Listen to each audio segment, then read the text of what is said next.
Volume को price action के साथ ट्रेड करते हैं। किसी भी स्टॉक के प्राइस को मैनिपुलेट किया जा सकता है, लेकिन एक चीज जो कोई मैनिपुलेट नहीं कर सकता वह वॉल्यूम है। इस वीडियो को देखने के बाद आपकी ट्रेडिंग स्टाइल हमेशा के लिए बदल जाएगी और धीरे धीरे आपको प्रॉफिट होना शुरू हो जाएगा। हम आपको एक ऐसा मैजिक सेटअप बताएंगे जिसे यूज करके आप हाई रिस्क रिवॉर्ड रिटर्न वाले ट्रेड में एंट्री लेकर बड़े प्रॉफिट बना सकते हैं। ये स्ट्रैटेजी मैं खुद भी यूज करता हूं और ये मेरे लिए बहुत अच्छा काम करती है। लेकिन उससे पहले हमें वॉल्यूम को जानना होगा कि वॉल्यूम क्या है। हम वनडे टाइम फ्रेम में चार्ट को लगाते हैं तो हर एक कैंडल हमें पूरे दिन में मार्केट कहां से शुरू हुई, कहां बंद हुई, कितना ऊपर तक गया और कितना नीचे तक गया, ये सारा इंफॉर्मेशन बताती है। उस कैंडल के नीचे चार्ट के बेस पर हमें वॉल्यूम दिखता है जो बताता है कि उस दिन कितनी क्वांटिटी में उस स्टॉक के बाय और सेल ऑर्डर एग्जीक्यूट हुए।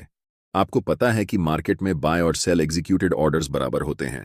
फॉर एग्जाम्पल, अगर इस दिन एक 120 क्वांटिटी में बाय ऑर्डर लगे लेकिन सिर्फ 100 क्वांटिटी में सेल ऑर्डर लगे, तो इस सिचुएशन में 100 क्वांटिटी ही एग्जीक्यूट होंगी, बाकी बचे बायर्स की 20 क्वांटिटी बची रह जाएगी। यहां पर बायर्स की 100 क्वांटिटी और सेलर्स की 100 क्वांटिटी का मतलब है कि इस दिन टोटल वॉल्यूम 100 होगी।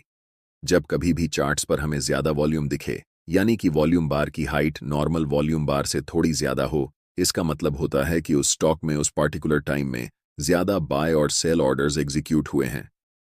लेकिन नॉर्मल ट्रेड की तरह हमें सिर्फ हाई वॉल्यूम पर ट्रेड एंट्री नहीं लेनी है। हम बहुत सारे कंफर्मेशन देखेंगे ट्रेड लेने से पहले, जिससे हमारी ट्रेड की एक्यूरेसी 70 से 80% होगी। ट्रेड लेते समय हमें ऐसे स्टॉक को ढूंढना है जहां पर प्राइस स्ट्रांग अपर ट्रेंड में चल रहा हो, या जिस ब्रोकर में ट्रेड करते हैं वहां पर विश लिस्ट में ऐड कर लेना है। चलिए जानते हैं ट्रेड में एंट्री के लिए हम कौन कौन सी चीज चार्ट्स पर देखेंगे। नंबर 1, उस स्टॉक की प्राइस स्ट्रांग अप ट्रेंड में हो। स्ट्रांग अप ट्रेंड मतलब हायर हाई बनाते हुए ऊपर की ओर जा रही हो। नंबर 2, उस चार्ट पर कंटीन्यूअस पैटर्न होना चाहिए। कंटीन्यूअस पैटर्न में असेंडिंग ट्रायंगल या फ्लैग एंड पोल होना चाहिए। बहुत सारे ट्रेडर्स चार्ट पैटर्न्स को रैंडमली ट्रेड करते हैं और लॉस कर लेते हैं, लेकिन उन्हें यह नहीं पता होता कि किस चार्ट पैटर्न को किस सिचुएशन में ट्रेड करेंगे। तीसरा मोस्ट इंपॉर्टेंट पॉइंट, जब प्राइस ब्रेकआउट कैंडल की हाई को तोड़ेगी तभी हम ट्रेड में एंट्री लेंगे। और नंबर 4, ब्रेकआउट वॉल्यूम बार के पहले की वॉल्यूम डिसेंडिंग ऑर्डर में हो, मतलब पहले बड़ी बार, उसके बाद धीरे धीरे बार की साइज छोटी हो रही हो, और अचानक से ब्रेकआउट कैंडल की वॉल्यूम बार प्रीवियस वॉल्यूम बार से ज्यादा बड़ी हो, तभी हम ट्रेड में एंट्री करेंगे। एग्जिट के फिर 2 तरीके होंगे।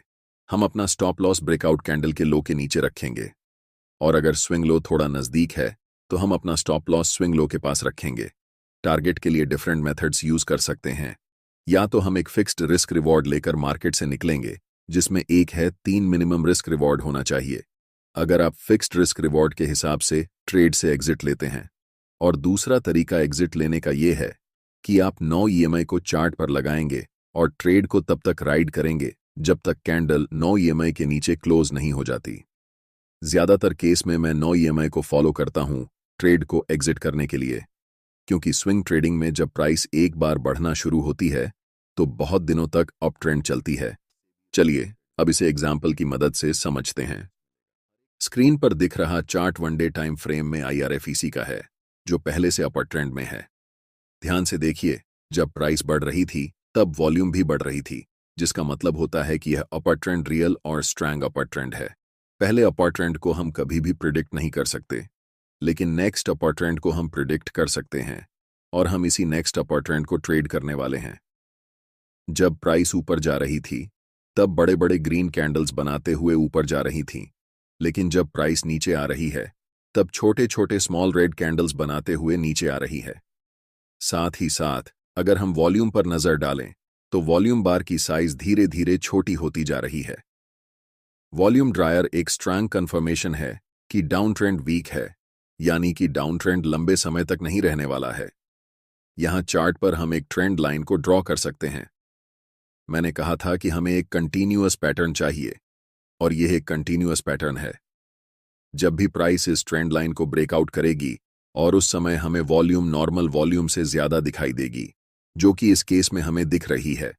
वॉल्यूम यहां पर भी है, यहां पर भी है और यहां पर भी है, लेकिन इस वॉल्यूम ने ट्रेंड लाइन को ब्रेकआउट नहीं किया है, जब भी कोई कैंडल ट्रेंड लाइन को बड़े वॉल्यूम के साथ ब्रेकआउट करती है और नेक्स्ट कैंडल ब्रेकआउट कैंडल की हाई को ब्रेक करती है, तब हम यहां मार्केट में एंट्री ले सकते हैं, जिसमें हमारा स्टॉप लॉस इस ब्रेकआउट कैंडल के लो के पास होगा और टारगेट के लिए हम 1 से 3 या फिर 7 से 9 ईएमए का यूज कर सकते हैं।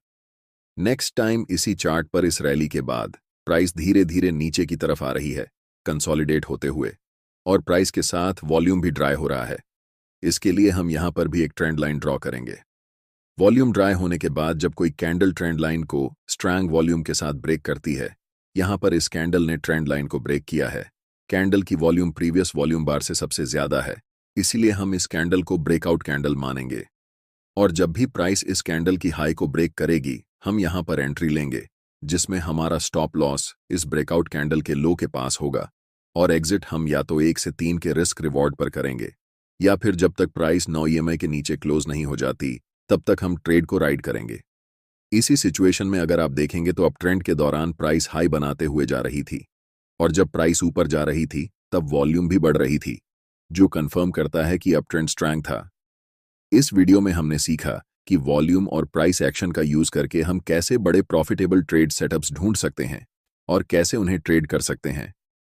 इस स्ट्रेटजी को यूज करने के लिए प्रैक्टिस और डिसिप्लिन दोनों की जरूरत होती है,